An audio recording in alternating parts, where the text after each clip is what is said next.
Tudo bem, pessoal? Sou o professor Marco Guerreira, a disciplina Economia para a Vida. Estamos no módulo 5. Daremos aí continuidade nas aulas. Hoje vamos falar sobre agregados macroeconômicos. Começar falando aí desse pensador, né, o John Maynard Keynes.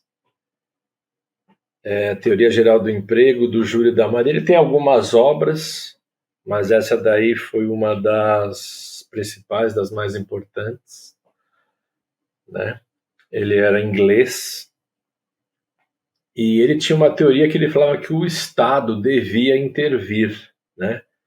Quando ele fala em Estado, ele está se referindo ao governo, que o governo deveria intervir na economia, intervir no mercado,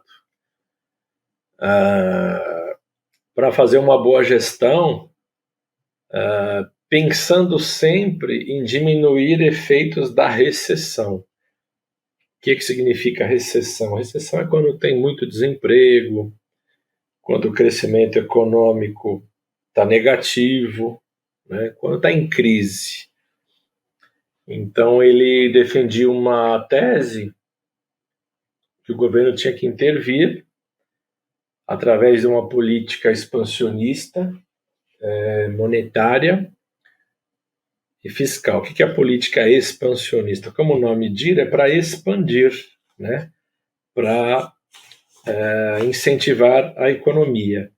Então, basicamente, dentro de uma economia que está em crise, para poder estimular o consumo, gerar mais consumo, mais emprego, a política expansionista, se ela for monetária, ela diz respeito a diminuir a taxa de juros para influenciar o consumo, de oferecer mais crédito para as pessoas, para as empresas, né? Então, basicamente, oferecer mais dinheiro com um custo menor, né, com a taxa de juros menor. Em relação à política fiscal, de baixar juros, de ter algum tipo de isenção ou subsídio, tudo isso para incentivar a economia. Então, ele dizia que o governo tinha que gastar mais, tinha que investir para gerar mais emprego, né, diminuir o desemprego, no caso. Políticas monetárias e fiscais para diminuir os efeitos da recessão. Então, está em recessão econômica, tem que baixar juros, tem que oferecer crédito aí para o empresário, para as pessoas, tem que facilitar dos negócios acontecerem. Então, juros mais baixo, se a taxa de juros está mais baixa, mais barato pegar empréstimo, mais barato financiar imóvel, mais barato financiar veículo, mais barato os juros do cheque especial, mais barato os juros do cartão de crédito. Bem, o cartão de crédito é sempre muito alto os juros, né? Ele tinha um pensamento liberal, né, focado no mercado, tá? Que o governo teria que incentivar sempre. Vamos ver o que mais que a gente tem aqui. Vamos lá. Macroeconomia e os agregados macroeconômicos. A atividade econômica de um país é medida em termos dos agregados macroeconômicos e das inter-relações dessas variáveis. A maneira como os agregados macroeconômicos interagem entre si determina o fluxo da renda nacional, a qual funciona como um circuito, tal como representado na figura. Vamos ver aqui a figura. Quando ele fala em agregados macroeconômicos, ele está falando assim da economia como um todo, né? Então, se a gente for falar da economia, dentro da economia a gente tem o governo, aí tem emprego, tem desemprego, tem taxa de juros, tem inflação, tem política fiscal, tem política cambial, tem política comercial, tem uma série de situações onde o governo está envolvido, né? Então, assim, se a gente tem uma taxa de juros muito alta, ela vai impactar no consumo, porque é muito caro pegar dinheiro emprestado. Se a gente tem uma política fiscal aí com uma tendência de ter impostos, taxas assim num patamar alto, vai inibir também o consumo, tá? A gente chama esses valores altos de política restritiva. Então, pegar um exemplo da pandemia para cá, na pandemia, a nossa taxa de juros aqui no Brasil, pensando aqui no ano de 2023, ela chegou a ser 2% ao ano, a taxa Selic, a taxa básica de juros. Por quê? Porque o governo foi baixando com o objetivo de estimular o consumo para compensar os estragos que a pandemia trouxe. Quais estragos? As empresas ficaram fechadas, o desemprego que aconteceu, o período que as empresas ficaram em quarentena, muitas pararam de funcionar, pararam de produzir, muitas pessoas perderam o emprego, e automaticamente o consumo foi despencando. Desculpa. E aí uma forma de incentivar ou de diminuir, vamos dizer, o prejuízo, foi baixar a taxa de juros. Aí o governo teve algumas medidas, como alteração da jornada de trabalho, onde o governo pagava uma parte. Que mais que teve? O governo ele teve algumas políticas de crédito para microempresário, teve lá o Pronamp e teve uma outra. Todas essas foram políticas expansionistas para tentar minimizar. Aí, aqui ele fala do fluxo da renda nacional, né? Aí nós temos aqui esse slide aqui. Então você tem ali um looping, né? Você tem ali o consumo das famílias, então as pessoas elas consomem produtos e serviços. Esse consumo ele vai gerar um lucro para quem está vendendo, né? Esse lucro a gente incorpora ele ao capital da empresa. Então, quando fala capital, a gente está falando de dinheiro, de equipamentos, de estoque, máquinas, né? Tudo que tem na empresa valendo dinheiro e que não seja só dinheiro, tá? Com liquidez, né? Então, por exemplo, o empresário tem uma empresa lá. Quanto que vale a tua empresa? Minha empresa vale 2 milhões, tá? Quanto que você tem de liquidez na empresa? A liquidez eu tenho 50 mil reais no banco. E o resto? O resto do meu capital está no terreno, né, no galpão, está no equipamento, mesa, cadeira, computador, veículos, tudo isso acaba compondo o capital.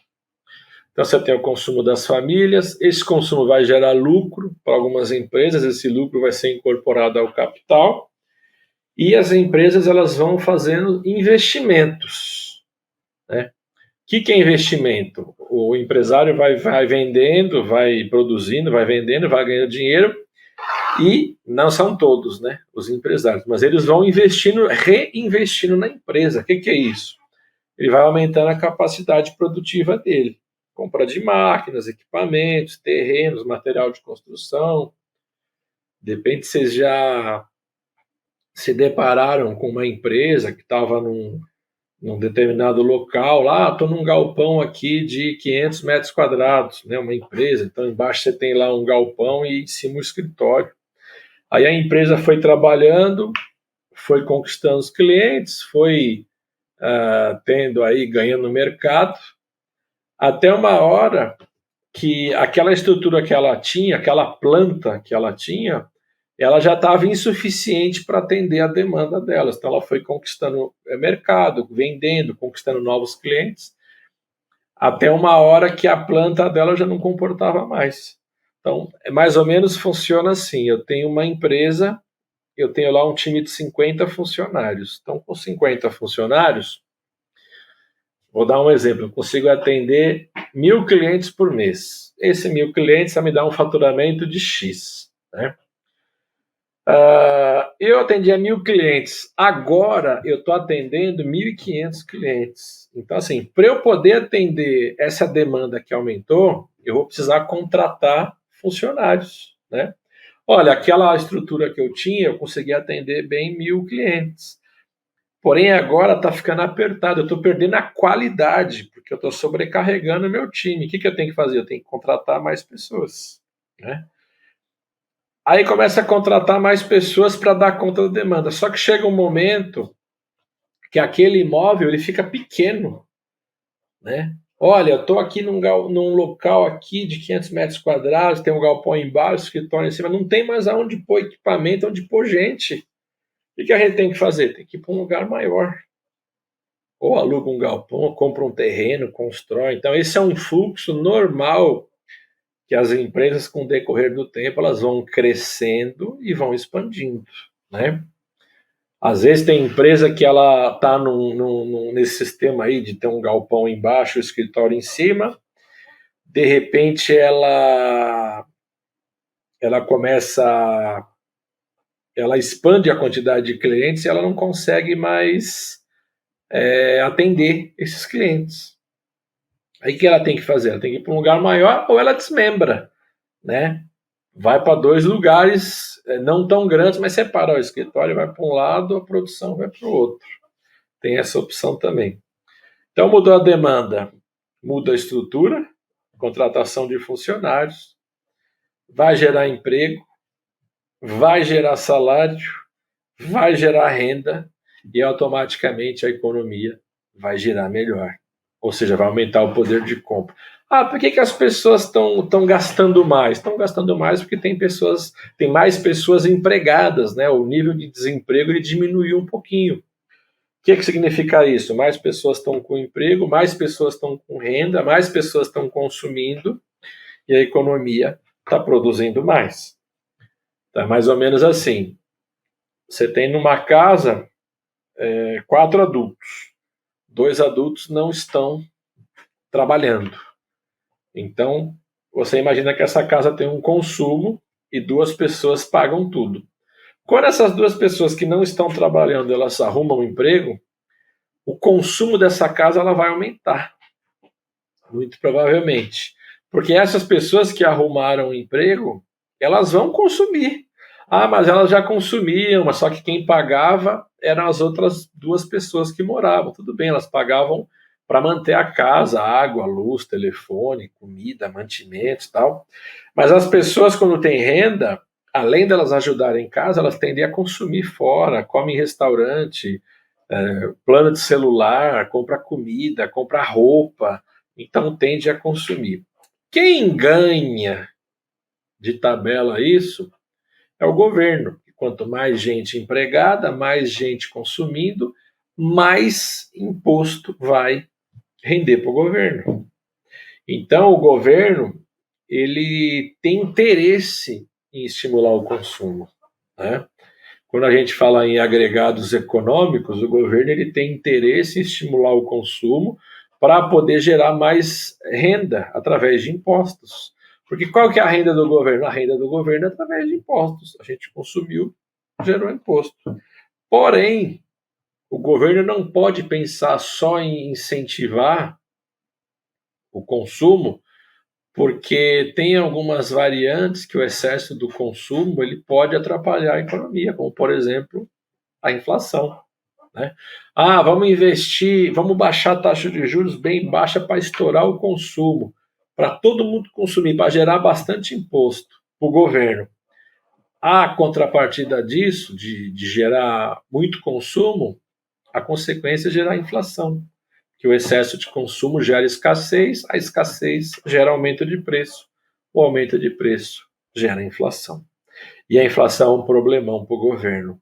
Por isso o governo pensa lá na taxa de juros baixa para investir, para incentivar o consumo, em contrapartida ele pensa na inflação, que tem que estar num patamar, que tem que estar controlada. Por quê? Porque se a gente for pensar em macroeconomia, pensar no mercado externo, pensar num investidor, que ele tem um dinheiro para investir. Então vamos pensar nós aqui, a nossa turma da nossa classe. Fala, olha, Você tem aí 5 milhões de dólares para poder investir. Investir em quê? Você vai procurar um país e nós vamos pegar e vamos investir esse dinheiro no país, vamos criar uma indústria lá.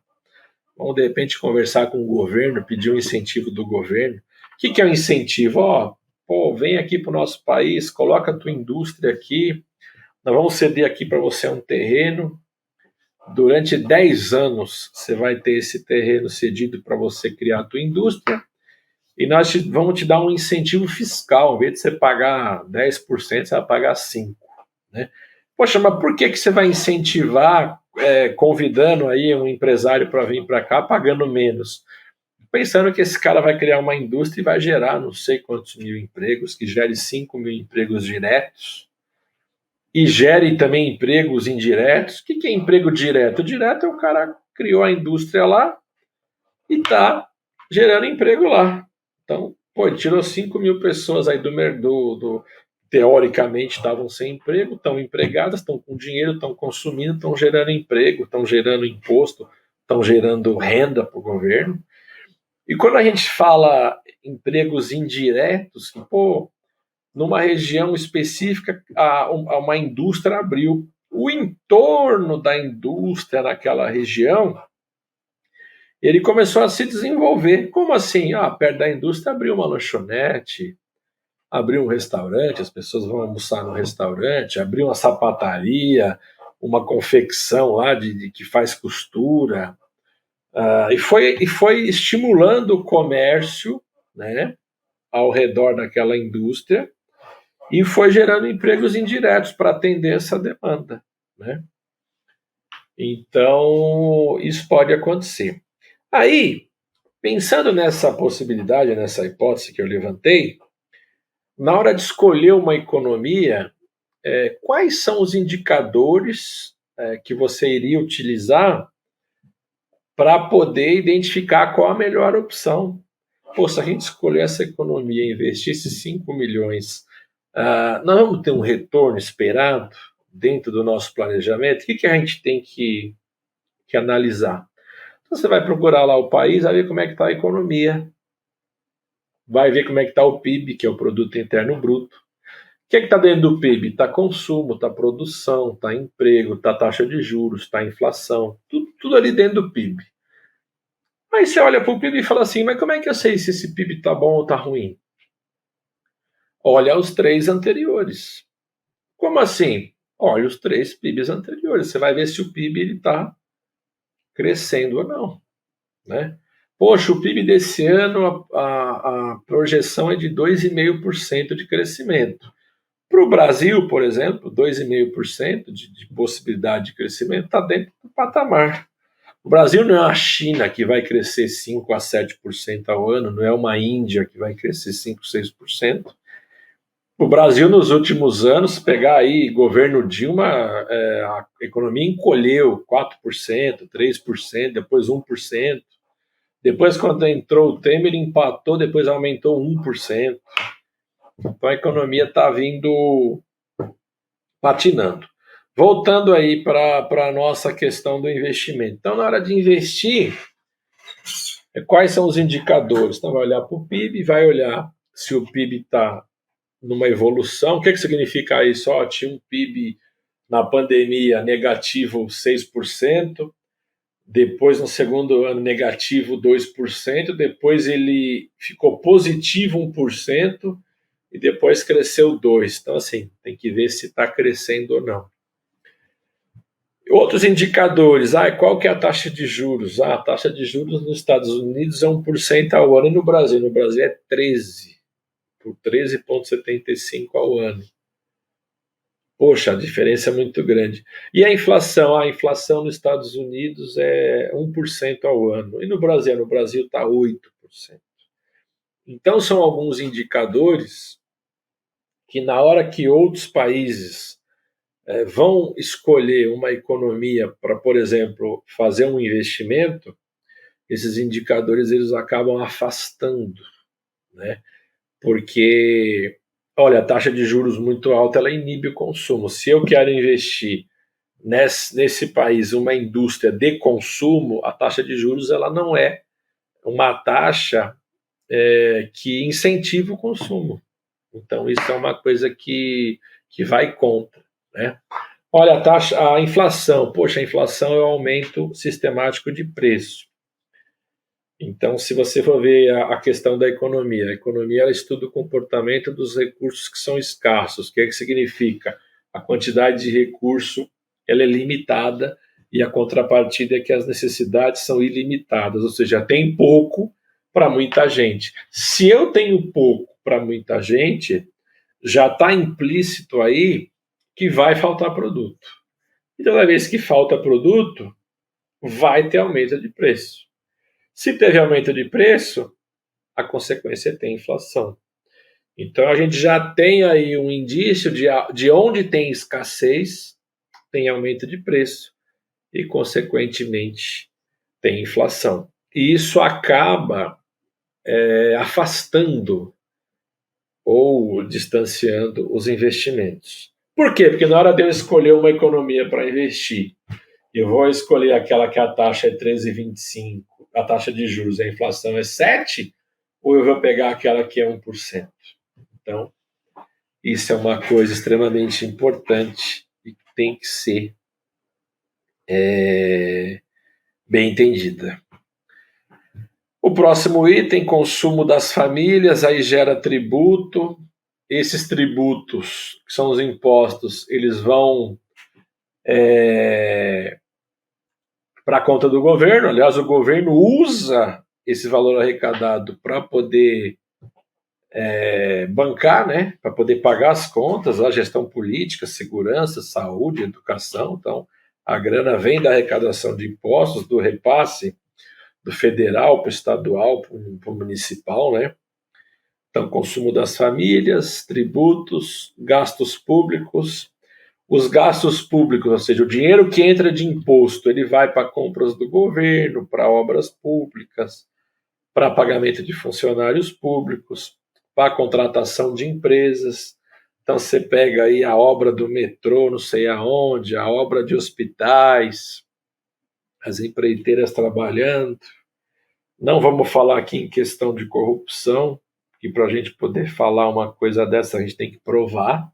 Mas tem corrupção, gasta-se muito dinheiro, mas a real é a seguinte: você pagou o imposto lá, gerou renda para o governo usa essa renda do imposto para pagar o país, para pagar as despesas do país, melhor dizendo.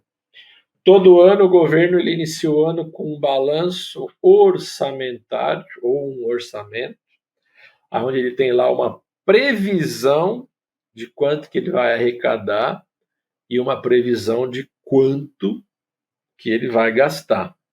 Então, já tem ali previsto. O que acontece? Se ele não consegue arrecadar o que está previsto, por exemplo, olha, o governo tem lá um orçamento para arrecadar 5 trilhões. E ele, para arrecadar esses 5 trilhões, ele já tem ali uma contrapartida, vamos dizer, de 4,9 trilhões para gastar. Se ele não consegue arrecadar os 5 trilhões, ele vai ter que cortar gastos. O que significa cortar gastos? Ele vai deixar de pagar o salário do servidor? Não. Mas ele vai suspender a obra, ele vai não repassar, por exemplo, verba. Tem uma verba de educação, por exemplo, de 1 trilhão. Não vai conseguir repassar 1 trilhão. O que vai fazer? Vai repassar 900 bilhões. Mas vai faltar 100 bilhões. Vai atrasar essa verba. Então, às vezes, dificilmente vai atrasar salário de servidor, mas olha, tem uma obra para fazer que está prevista, não tem a grana, suspende a obra. Né? Olha, tem aí uma quantidade de concursados aí que foram aprovados, que estão esperando sair aí o edital para poder esse pessoal ingressar. Segura um pouquinho. Então a máquina dá uma travada. Se a gente for trazer isso para a gestão privada, o dinheiro não entrou, e por conta que o dinheiro não entrou, aquela quantidade não entrou, o planejamento precisa ser previsto, e aí o investimento ele dá uma uma segurada. Então, gastos públicos, compras do governo, obras públicas, funcionários públicos, contratação de empresas. Então, por exemplo, olha, o governo vai fazer obras, vai expandir o metrô, vai contratar empreiteiras, vai gerar mais emprego através dessas contratações. Gerando mais emprego, mais salário, mais renda, mais pessoas com salário, né, com renda, e vai aumentar o poder de compra da população, consequentemente, aumentando o consumo das famílias, consequentemente, aumentando a quantidade de tributos que o governo arrecada, consequentemente, pagando gastos públicos ou gastando mais. Então, esse é um ciclo. Essa questão que se vai consumir mais ou menos vai depender lá da macroeconomia, de alguns indicadores, como, por exemplo, a taxa de juros e a política fiscal. Se você tem uma taxa de juros baixa, que seta feia, meu Deus do céu. Se você tem uma taxa de juros baixa, consequentemente você vai estimular o consumo a aumentar. Se vai estimular o consumo, a tendência é que as famílias vão consumir mais e vai gerar mais emprego. Se você tem uma taxa de juros alta, você vai inibir o consumo vai diminuir e vai acontecer o inverso. As famílias vão consumir menos, vai gerar menos emprego e automaticamente o governo vai ter que gastar menos.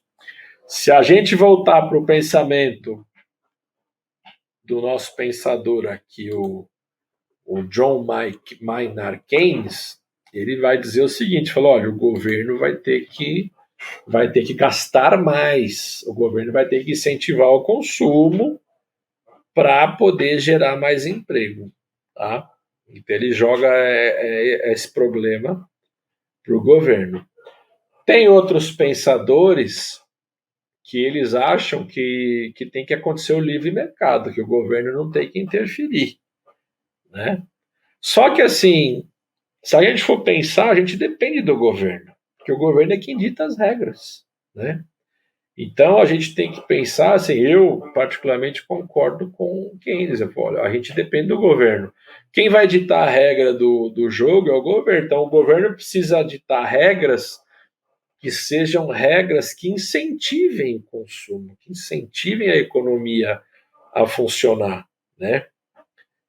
Quais são essas regras? Uma taxa de juros baixa que incentive o consumo, que incentive, por exemplo, o microempresário aí no banco pegar o dinheiro com uma taxa de juros baixa.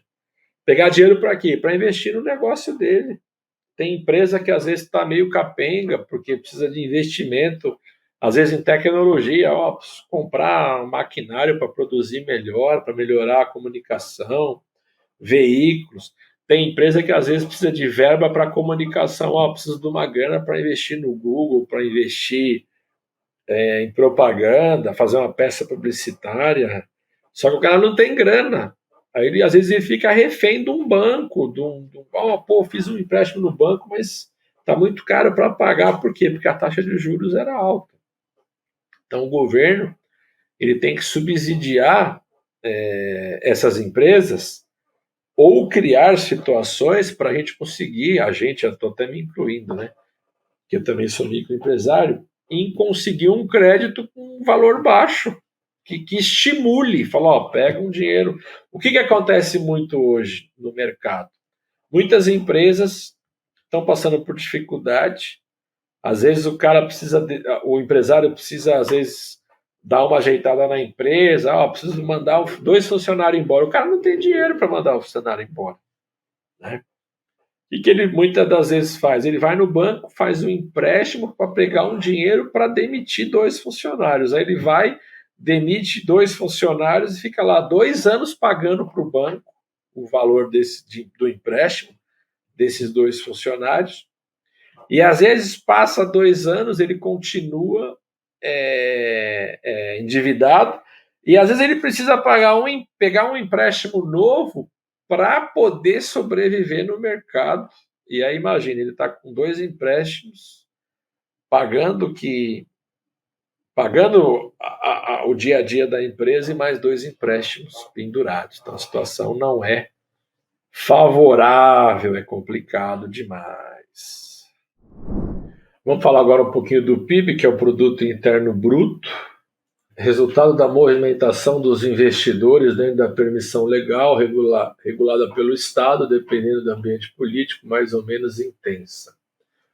Riqueza produzida, a maneira de se medir o resultado de um período específico, soma de tudo que é produzido em um país ao longo de um intervalo de tempo, mês, trimestre, semestre, ano. Então, você quer saber como é que um país está se comportando em termos econômicos?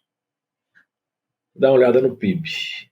Dentro do PIB vai ter lá produção, consumo, taxa de emprego, taxa de juros, tudo embutido dentro do PIB. O PIB ele funciona como um termômetro da economia. Tá? Então os investidores, os economistas, eles fazem muitas vezes projeções em cima do PIB.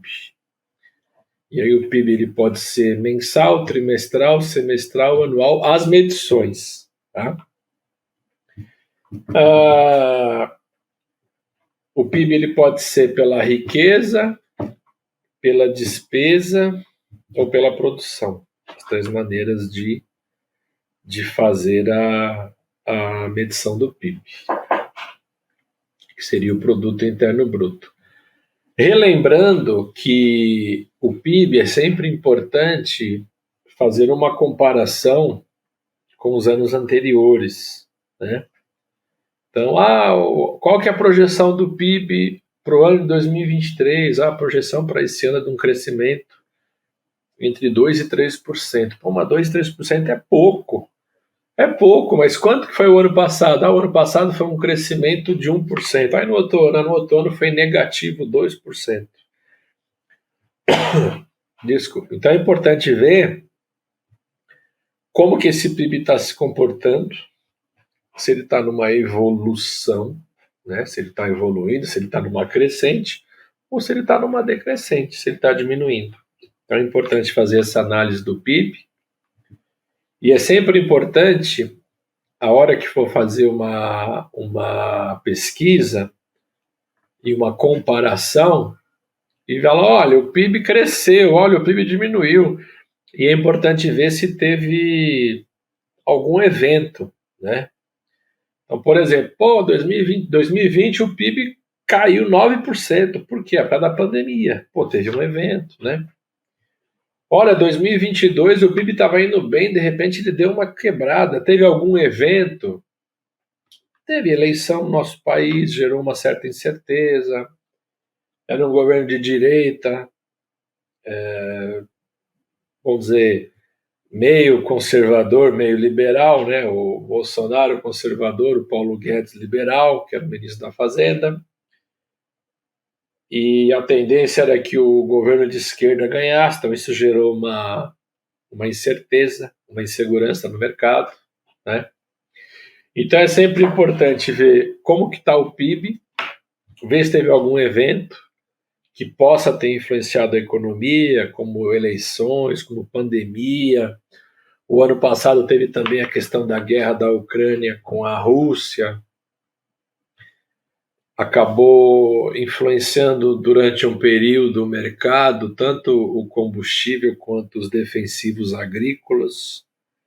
Imagina que o Brasil é um dos principais países em termos de exportação de produtos agrícolas, então a gente produz muito e usa defensivos agrícolas importados, né?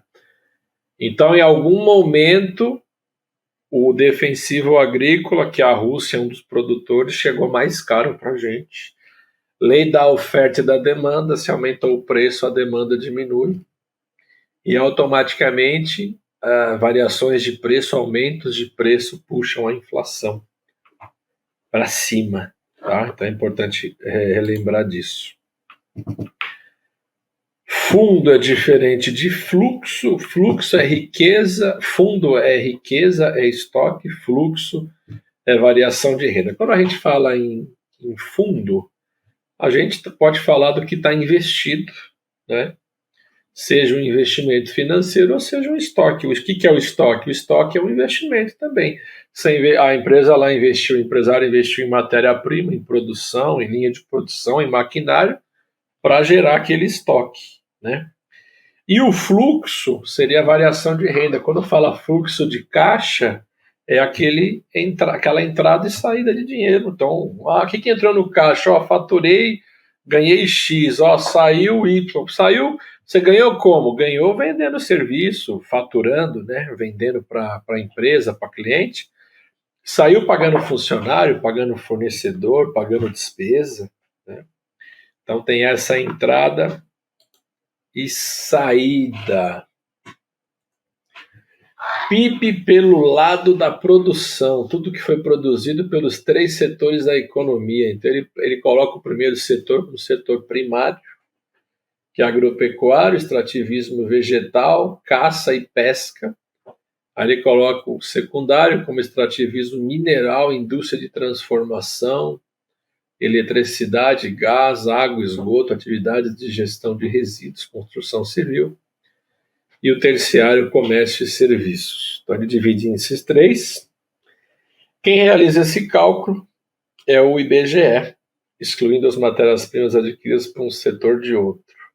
Então ele acaba separando em 3, pelo lado da produção, né? Divide em 3 itens, em 3 etapas.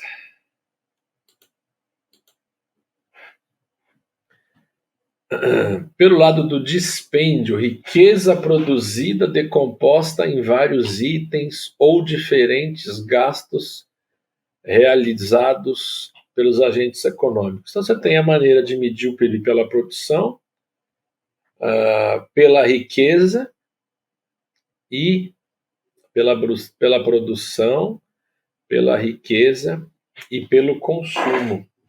Eu imagino que assim a parte mais importante seria pela produção, né? Pela produção seria, vamos dizer, o que daria assim uma informação mais correta relacionada ao PIB, porque a produção, para ter muita produção, ela vai estar relacionada a ter uma taxa de emprego alta e inflação e taxa de juros em patamares assim mais ajustados, favorecendo a produção. Tá? Então, riqueza produzida decomposta em vários itens ou diferentes gastos realizados pelos agentes econômicos. Sistema de contas nacionais, criado em 53. Fórmula clássica. A gente tem aí C mais I mais G mais NX, onde Y é igual ao PIB. E aí ele coloca ali o C de consumo, incluindo bens duráveis, bens não duráveis e serviços. Bens duráveis são aqueles que duram mais de um processo produtivo, né? E bens não duráveis são aqueles que, numa etapa de um processo produtivo, eles se acabam numa etapa. Então, por exemplo, você tem uma madeira, ela passa por um processo produtivo e ela vira uma cadeira, por exemplo. Então, ela passou por um processo só. Ela já vira outro produto em seguida. Um bem durável, por exemplo, seria um equipamento, que ele passa por um processo, uma máquina, né? Ele passa por um processo produtivo e não tem alteração. Ele consegue fazer mais processos produtivos. Diferente de uma matéria-prima, que ela é transformada em produto. Pelo lado do dispêndio ainda, ele pega o primeiro investimento, né? I de investimento, meio pelo qual a economia aumenta sua capacidade de produzir riqueza no futuro. Então, essa questão do investimento, ela vai depender de como o mercado ele vai estimular o consumo, né? Para ter investimento precisa ter políticas aí que justifiquem o consumo, né? Que auxiliem, que favoreçam o consumo, né? Gasto por consumo do governo com infraestrutura, saúde, educação e segurança. O governo sempre vai ter gasto, independente de qualquer coisa, o gasto não para, né? NX, saldo entre exportações e importações. O PIB é divulgado trimestralmente pelo IBGE, apresentando a variação percentual do crescimento da economia após 45 dias a divulgação do valor em reais e a projeção para o PIB anual. Então, a cada 3 meses tem uma divulgação.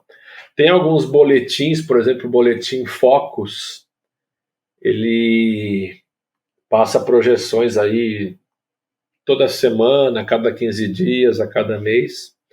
Ele passa algumas projeções do PIB comparando com o PIB do ano anterior. Então, se falar assim, olha, esse mês de maio, em relação ao ano anterior, teve um crescimento econômico de 0,5%. Então, ele está comparando com o mês de maio do ano de 2022, tá? E mais uma vez eu relembro vocês, sempre que for fazer a comparação, é importante ver se teve algum evento. Se teve pandemia, se teve guerra, se teve eleição, tudo isso acaba influenciando o mercado, gerando aí um desgaste, uma incerteza, uma insegurança. Pô, mas o que tem a ver essa insegurança? A insegurança, quando você tem um empresário que tem grana para investir, o empresário, aquele cara que tem grana, ele tem duas situações. A primeira situação é pegar o dinheiro dele e investir numa empresa. Por exemplo, ele abre uma empresa, né? Aí ele fala assim, eu tenho 10 milhões aqui, vou investir numa empresa aqui X, vou gerar emprego, vou fazer isso, vou fazer aquilo. E vou tentar recuperar esse dinheiro em 5 anos. Ele faz lá faz um plano de negócio, uma projeção, e fala que vai recuperar esses 10 milhões em 5 anos. Só que, dependendo do cenário que ele está encontrando, ele vai falar assim, puxa vida, mas é muito arriscado eu investir esses 10 milhões. Pode ser que se eu investir esses 10 milhões, daqui a 5 anos eu não recuperei nada e tô ainda endividado, né? Aí ele olha o PIB, 3, 4 anos atrás, faz uma comparação, fala que o PIB está ruim, aí vê os eventos, né? Um evento, pandemia, o outro eleição, o outro guerra, o outro não sei o quê. O que ele faz? Em vez de ele investir o dinheiro, criando uma empresa, gerando emprego, tentando aí ganhar alguma coisa, ter lucro, por conta dessa insegurança, essa incerteza, ele pega o dinheiro e não faz nada. Fala, não, deixa o dinheiro quieto no banco, eu não vou gastar. Tenho medo de perder, né? Ou ele faz um investimento financeiro. Pega lá, contrata aí uma assessoria dessas de investimento, contrata alguém para fazer o gerenciamento do risco. Quando você contrata uma corretora, você pega um profissional, o que ele vai fazer? Ele vai gerenciar o seu risco. O que é isso? Por exemplo, eu não sou um especialista em mercado financeiro. Aí eu vou chegar, alguém vai fazer uma propaganda. Eu abro o meu Instagram, aí tem aqueles coaches, ou tem outro nome aí, falando, olha, quem investiu na Petrobras, nas ações da Petro XR não sei o que, ganhou 35% no ano, hipoteticamente, né, no ano de 2022. Olha, quem investiu na Vale do Rio Doce ganhou 22% no ano de 2022. Aí eu penso, poxa, mas 22% é muita coisa. 22% no ano vai dar quase 2% ao mês. É muita coisa. Olha, um título do Tesouro, ele vai dar aí 14% ao ano. Estou dando um exemplo hipotético, né? Olha, ações da empresa MMX vai dar X. Eu estou dando alguns exemplos aqui. Só que ações tem risco.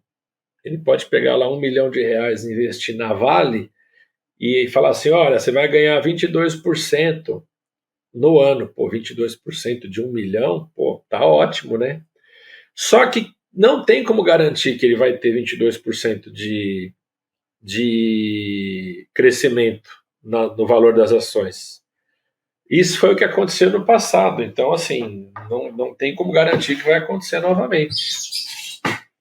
Aí ele contrata uma corretora, a corretora vai fazer o gerenciamento de risco, vai falar, ó, você investir o dinheiro com a gente, você vai pagar a taxa X e a gente vai investir nas empresas tal. As empresas tal, numa margem de segurança, vai te dar 15% de juros. Então, num cenário de incerteza, em vez de criar uma empresa do zero, gerar emprego, a ideia é deixar o dinheiro aplicado, tá? Por conta dessa insegurança. Aqui nós temos alguns exemplos do PIB,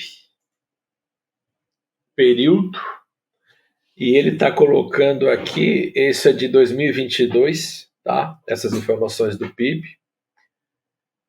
E o crescimento real, então 2020, 2021, tem ali em valores, então agropecuário, 440 bilhões, 2021, 598 bilhões, crescimento real 2020, 3,8%, 2021 diminuiu 0,2%.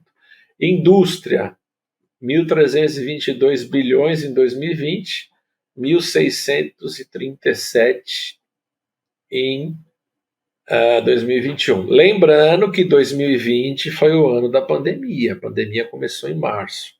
Então a pandemia, ela arrebentou com a economia. Tudo que estava projetado em termos econômicos não deu certo, porque as empresas ficaram fechadas durante um tempo. Então, muito deixou de ser produzido, muito deixou de ser vendido, muito deixou de ser consumido, porque as empresas estavam fechadas. Crescimento real na indústria em 2020, crescimento negativo, ou seja, ela caiu 3,4%. Caiu do quê? Relacionado ao mesmo período em 2019. Serviços 2020, menos 4,3%, ou seja, a economia caiu. Valor agregado, menos 3,7%. Imposto, menos 4,7%. Crescimento real de 2020 para 2021. Agropecuária, de 3,8% crescimento, caiu para menos 0,2%. Indústria, menos 3,4% em 2020, aumento de 4,5% em 2021. 2020 tinha a pandemia, 2021 também tinha pandemia ainda, mas aquela parte pior da pandemia foi de março a julho, não, de março a agosto.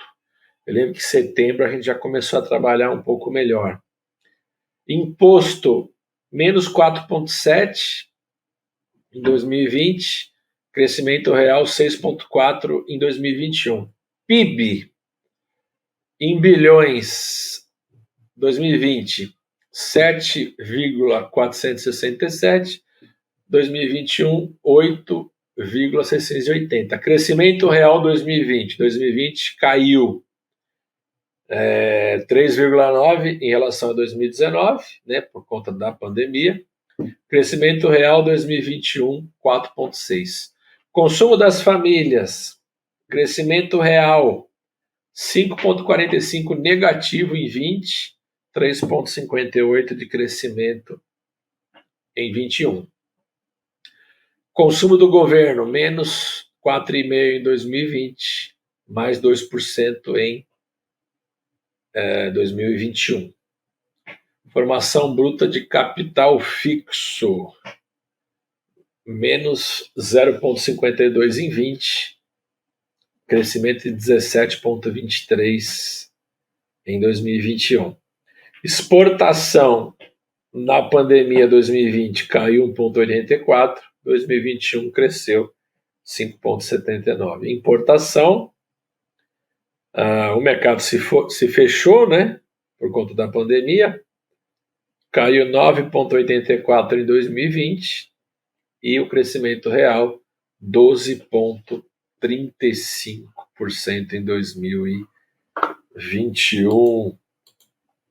Lembrando que a pandemia começou no Brasil em março de 21, metade do mês, né? Se eu não me engano, eu estava com aula na faculdade no dia 20 de março e no dia 20 não teve aula, já foi o dia que começou a fechar tudo, né? E as empresas, eu lembro que a gente voltou a atender cliente em agosto, com aqueles horários reduzidos, funcionando, sei lá, 4 horas, 6 horas por dia. Indústria extrativa, 409 bilhões em 2021, 3%. Indústria de transformação, 4,5%. Eletricidade, gás, água, esgoto, gestão de resíduos, crescimento real menos 0,1% e construção 9,7%. Juntando tudo isso, né, total da indústria aí, extrativa, transformação, eletricidade, gás, esgoto, no total o crescimento real em 2021 foi de 4,5%. Então o que ele está fazendo aqui? Ele pegou o PIB, fazendo uma comparação por área. No caso aqui ele está falando da área da indústria, né? No slide anterior ele mostrou lá agropecuária, indústria, serviço, valor agregado, consumo de família. Tudo isso, pessoal, está dentro do PIB, né? E aí, para você ter uma ideia se o valor do PIB está legal ou não, é sempre importante fazer essa comparação com os anos anteriores e é sempre bom lembrar que tem que ver se não teve nenhum evento, porque quando tem um evento, uma guerra, uma recessão, uma pandemia, uma eleição, quando tem esse evento, ele acaba influenciando a economia. É uma coisa que numa outra situação não aconteceria, então ela acaba influenciando mesmo. Taxa de investimento do PIB, né? Investimento do Brasil, na verdade. O que é esse investimento? É de acordo com a grana que vai entrando, né? Se você teve uma economia que teve uma produção bacana, que consumiu bastante, gerou bastante emprego, bastante renda, bastante imposto, a tendência é ter dinheiro para poder fazer a gestão do país. Essa questão da gestão, se a gente for comparar a gestão pública com a gestão privada, a gente tem assim muitas situações